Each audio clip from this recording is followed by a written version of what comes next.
Hey folks, welcome back to Game Geeks. I'm your host, Kurt Wiegel. Today's episode, we're going to be talking about the Lankhmar series of games by Pinnacle Entertainment, which is a Savage Worlds game. I know I haven't done Savage Worlds in a little bit, and I can hear some of you going, I wonder why he hasn't done Savage Worlds in a little bit. And I can hear some of you going, woohoo, he hasn't done Savage Worlds! We're back, folks. Lankhmar was a product line, or is a product line, that is produced based off the works of Fritz Leiber. My first introduction to Lankhmar was from the Deities and Demigods book from first edition D&D. I'll be quite honest about that. That was where I first ran into this stuff. Turns out that when they put a lot of the first edition of Deities and Demigods, there was a lot of stuff in there that they didn't exactly get the rights for, that they couldn't really use. For example, Elric of Menibene and his mythology and the Cthulhu mythos. Well, they had to pull those out, but Fritz Leiber, the author of the Lankhmar books, either said, sure, I don't care, or wasn't paying attention, and it got through. I believe it's the former, because from all accounts of what I've read, Fritz Leiber was one hell of a guy.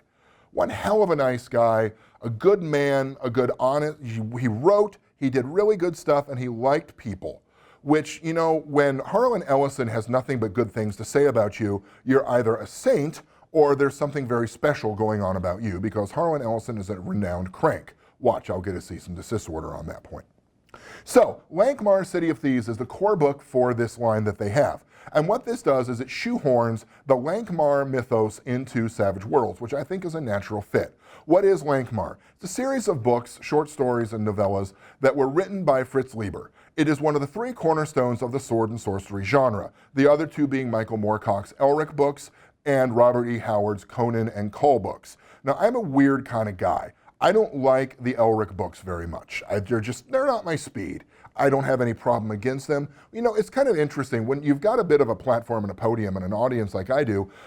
When I say I don't care for the Elric of Menibene books, people inherently mean that thinks that I hate Elric and that I think you should hate Elric too, and if you're reading them, then it's bad, wrong, fun. Folks, it's all a matter of opinion. For instance, I like dark chocolate. I prefer it over milk chocolate. I find white chocolate to be an abomination unto the eyes of the Lord. But that doesn't mean that I think less of people who like white chocolate or who like milk chocolate. It's just my preference. I don't care for Michael Moorcock's writing. It's a little cumbersome for me. I like Robert E. Howard's writing. I really love Fritz Leiber's writing. I find it fun, I find it dynamic, I find it easy to get into. I like Robert E. Howard's Kull novels more than I like the Conan stories. Again, I sin, I'm aware. But, now, off that little soapbox for a moment, Lankhmar was a book about cities and then the world grew out of that. So rather than this large expanse for Conan to grind under his heels, under his sandaled heels as he took over the world, this was a city where there were two people, Farford and Grey Mouser, who met up one night trying to steal something, had a small fight, and then decided, hey, why don't we work together? We'll have more fun that way. And hilarity ensued. I think Savage Worlds is a perfect game for swords and sorcery types of settings and swords and sorcery types of stories, because it generally favors the players, it provides you with a lot of good action, it's swingy enough to be interesting, but your players aren't going to drop dead every 30 seconds from really crappy dice rolls. I think the authors of these books, of these game books, I think the designers really capture that feel nicely. Now, it is a Savage World setting, and a lot of that we've already gone through, so what this game gives you is a variety of edges that you can work with. It gives you new stuff that you can specifically apply here. Some of it's recycled from older stuff, yes, we're aware, but you know, it's not like they brought in Starfighter Ace here, where it really has no setting. They use things from previous books that make sense and fit to the particular feeling of the game itself. Additionally, one of the other little sub-rules here I particularly like is the fact that it guarantees that even if you make a lot of money after a given adventure, that you're going to be spending the vast majority of it on wine, women, and song, and you're going to be broke by the next adventure, which means you have to go out and adventure again. You're not saving the world here very often. If you are, it's probably by accident, because you're more interested in adventuring, getting loot, than getting booty, and I'll let you insert your jokes in there as you see fit. And it's feeding your addictions. Another nice rule in here is to tell you that it's not uncommon for your fellow player characters to roll you and leave you tied up butt naked in a bad part of town after having taken all your stuff, and that you shouldn't go stabbily homicidal afterwards because, well, that's just what friends do in Lankhmar. It is clearly a city run by crime, and if you want a beautiful example of that, I point to New Orleans. It is clearly a city run by crime, thus it's the city of thieves. Everything has a guild, and every guild is out for themselves.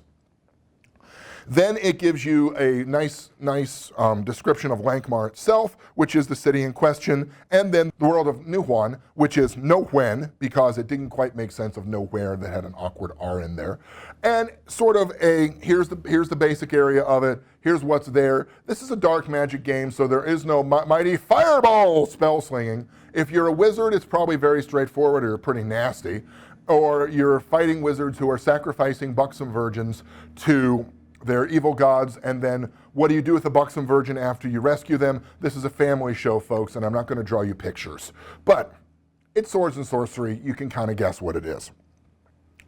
The other thing about this that I particularly just love down to the bottom of my blackened, darkened soul is the fact that it gives you character stats for Farfar and Grey Mouser at 3 different times in their careers. Starting out, height of their power, and old geezers who might get back into it. Just, do you remember the time we knocked over that guild house? Yeah, should we go try that again? Oh, my lumbago! Gives you an idea of how you could play that. And, you know, you could build up characters the same way. The world doesn't change very much, like most fantasy games, but there's an excuse for that here because, we don't care. It's about adventuring.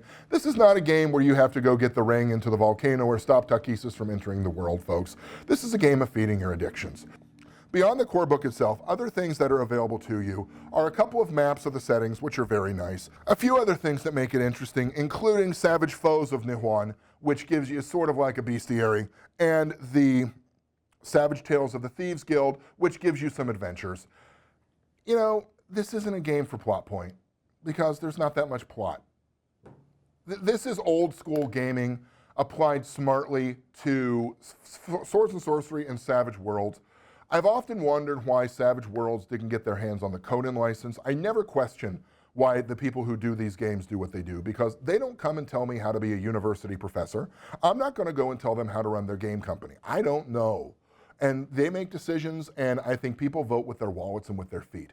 I think the Conan license is probably too expensive and too complicated to get their hands on. I think Cull is tied up with that, but they did this, and if you have this, and if you have the Solomon Kane book, if you can't figure out how to do Conan from that, then you need to hang up your dice bag.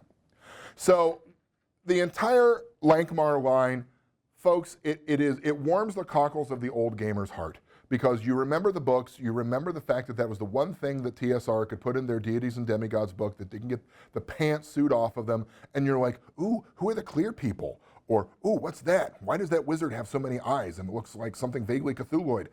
Lieber was not a Cthulhu writer, folks. He had way too much fun to be dark and dank and creepy like Cthulhu did. So if you're looking for Swords and Sorcery and you want to get something more than just, haha, I'm a Conan clone, / kneel before Drom, then this is probably a great game for you to try and take your hands on and look at. For Game Geeks, I'm your host, Kurt Wiegel. Good day and good gaming.